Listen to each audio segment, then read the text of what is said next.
Hello అండి. India నుంచి సంక్రాంతి కోసం ఒక పార్సిల్ వచ్చింది. ఆ పార్సిల్‌ని నేను ఫ్రీజర్‌లో పెట్టాను. ఇప్పుడు దాన్ని ఓపెన్ చేయబోతున్నాను. అదేంటో తెలుసా? నువ్వుల పొడి.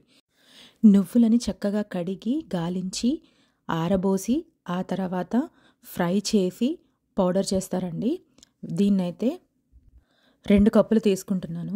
ఇది కొంచెం గడ్డలు గడ్డలుగా కట్టి ఉంది కాబట్టి 2 కప్పులు అంటే నాకు తెలిసి 1 ½ కప్ వరకే వస్తుందనుకుంటా. సో, ఇప్పుడైతే ఈ 2 కప్పులని ఇందులో వేసి కొద్దిగా చేతులతో ఈ విధంగా నలుపుకుంటూ వేడి చేస్తున్నాను. ఎందుకంటే ఇది ఆల్రెడీ వేయించిన పౌడరే కానీ కొద్దిగా వేడి చేస్తే తొందరగా గడ్డలన్నీ పొడిగా అయిపోతాయన్నమాట. సో, చూసారు కదా అప్పుడే ఎంత బాగా చక్కగా పొడి అయిపోయిందో. జస్ట్ 2 మినిట్స్ అండి, ఎక్కువసేపు అవసరం లేదు. ఎక్కువసేపు ఫ్రై చేస్తే కూడా మాడిపోతుంది. ఈ విధంగా చక్కగా పొడి పొడిగా వేయించిన తర్వాత దీనికి మనకు ఇక్కడ బెల్లం పౌడర్ దొరుకుతుంది మార్కెట్లో. సో, ఇక్కడ అది 1 ½ కప్ తీసుకుందామని అనుకున్నాను. కానీ ఎందుకైనా మంచిది 1 by 1 యాడ్ చేద్దాము అని ఫస్ట్ 1 కప్ వేసి ఈ విధంగా కలిపి చక్కగా కలిసేంత వరకు కలుపుతున్నాను. ఇప్పుడు నేను ఆల్రెడీ స్విచ్ ఆఫ్ చేసేసానండి. స్విచ్ ఆఫ్ చేసిన తర్వాత జస్ట్ మిక్సింగ్ చేస్తున్నాను అంతే. చిన్న చిన్న ఉండలు ఉన్నాయి, దానికోసం స్పాచులాని వెనక్కి తిప్పేసి ఈ విధంగా మెత్తగా అదుముతూ ఇంకా కాస్త పొడి పొడిగా చేస్తున్నాను అన్నమాట. ఇప్పుడు దీన్ని టేస్ట్ చేస్తున్నాను. ఇంకా కొద్దిగా బెల్లం పట్టేటట్టుందనమాట. సో, మనం అనుకున్నట్లే ఫస్ట్ 1 ½ కప్ పక్కకు పెట్టుకొని కాకపోతే 1 కప్ యాడ్ చేశాను కదా, ఇప్పుడు ఆ ½ కప్ను కూడా యాడ్ చేసి చక్కగా మొత్తం కలిపేద్దాము. ఇప్పుడు చక్కగా కలిపేసానండి, టేస్ట్ చేస్తున్నాను. ఇప్పుడు సూపర్గా సెట్ అయిపోయింది. మనం అనుకున్నట్లే 1 ½ కప్ నువ్వుల పొడికి 1 ½ కప్ బెల్లం పొడి పట్టిందన్నమాట. ఇక్కడ బటర్ని కరిగించే విధంగా నెయ్యి చేసి పెట్టుకున్నాను. దాన్ని కూడా వేడి పెట్టుకుంటున్నాను అనమాట. ఇప్పుడు చూసారా నెయ్యి మెల్ట్ అయింది కదా, దీన్ని కొద్దిగా యాడ్ చేద్దాము.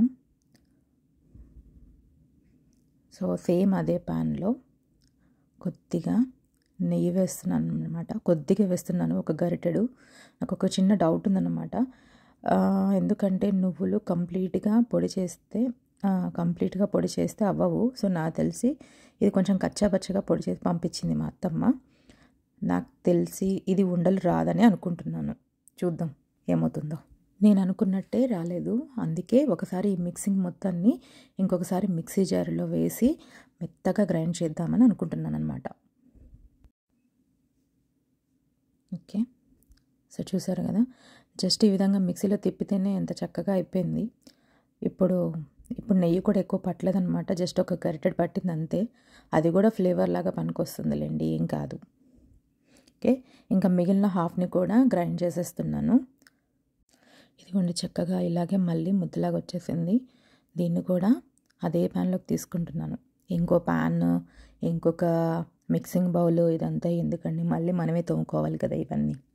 సో, జస్ట్ ఇదంతా మెత్తగా ఉంది, జస్ట్ ఉండలు కట్టడం అంతే.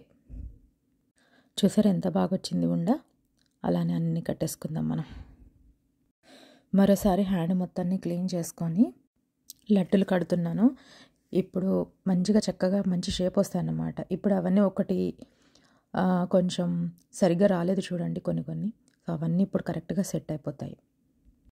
ఇంకా చాలా నువ్వుల పొడి మిగిలింది కదా, దాంతో ఏమేమి చేయొచ్చు మీరేమనుకుంటున్నారు? కమెంట్ బాక్స్లో కమెంట్ చేయండి. మీకోసం తప్పకుండా ఆ మిగిలిన నువ్వుల పొడితో కూడా రకరకాలుగా ఎన్నో రకాల వెరైటీలు చేసి మీకు చూపిస్తాను. మీకు ఈ రెసిపీ కనుక నచ్చినట్లయితే లైక్ చేయండి, నా ఛానల్కి సబ్స్క్రైబ్ చేసుకోండి, అలాగే మీ ఫ్రెండ్స్తో షేర్ చేయండి. Thank you for watching my video. Bye.